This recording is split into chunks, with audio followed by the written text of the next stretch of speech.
Hello friends, ఇవాళ అయితే మనం మైదా పిండితో పకోడీలు ప్రిపేర్ చేసుకుందాం. ముందుగా ఆనియన్స్ని ఇలా సన్నగా స్లైసెస్లో కట్ చేసుకున్నాను. వీటిలో ఇప్పుడు సాల్ట్ వేసుకున్నాను.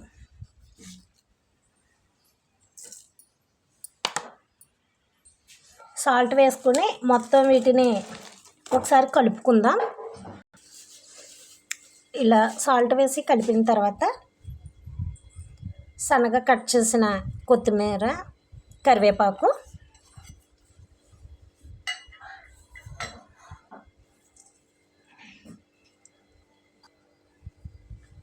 అల్లం వెల్లుల్లి పచ్చిమిర్చి పేస్ట్, కొద్దిగా వంట సోడా, 1 కప్ మైదా పిండి,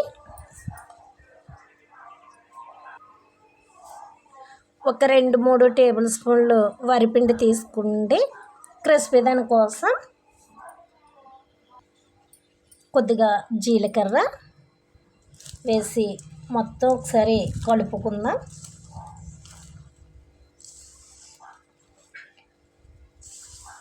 మైదాపిండి మీ క్వాలిటీకి తగ్గట్టు వేసుకోండి.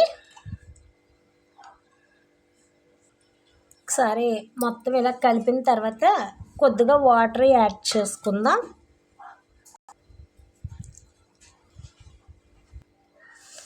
ఇందులో వాటర్ ఎక్కువ పట్టవు. ముందు ఆనియన్స్లో మనం సాల్ట్ వేసి కలపడం వల్ల వాటర్ ఎక్కువగా పట్టవు. మీకు పచ్చిమిర్చి కారం సరిపోకపోతే కొద్దిగా కారం వేసుకోవచ్చు. ఇప్పుడు పిండి కలపడం అయితే అయిపోయింది. ఇప్పుడు స్టవ్ ఆన్ చేసుకుని కడాయి తీసుకుందాం. ఇప్పుడు స్టవ్ ఆన్ చేసి కడాయి తీసుకున్నాం. కడాయి హీట్ అయిన తర్వాత ఆయిల్, డీప్ ఫ్రైకి సరిపడా ఆయిల్ తీసుకోండి. ఆయిల్ హీట్ అయిన తర్వాత ఒక్కొక్కటిగా పకోడీల్లో వేసుకోవాలి.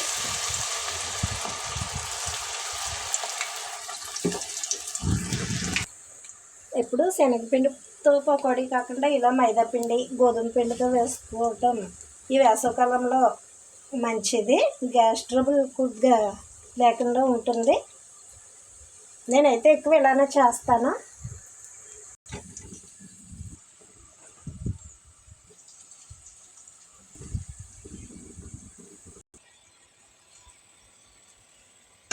వేగిన తర్వాత ఇలా ఒక్కొక్కటిగా టర్న్ తీసుకోవాలి. మళ్ళీ ఒక్కొక్కటిగా పిండి మొత్తం ఇలా ఒక్కొక్కటిగా వేసుకుంటున్నాను.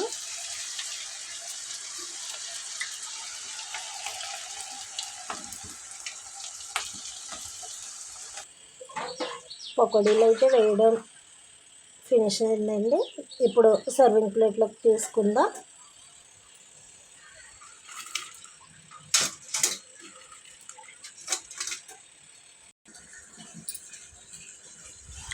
ఇవి వేయడానికి 5 మినిట్స్లో రెడీ అయిపోతాయండి. ఎవరైనా గెస్ట్లు వచ్చినప్పుడు ఈజీగా వేసేసుకోవచ్చు.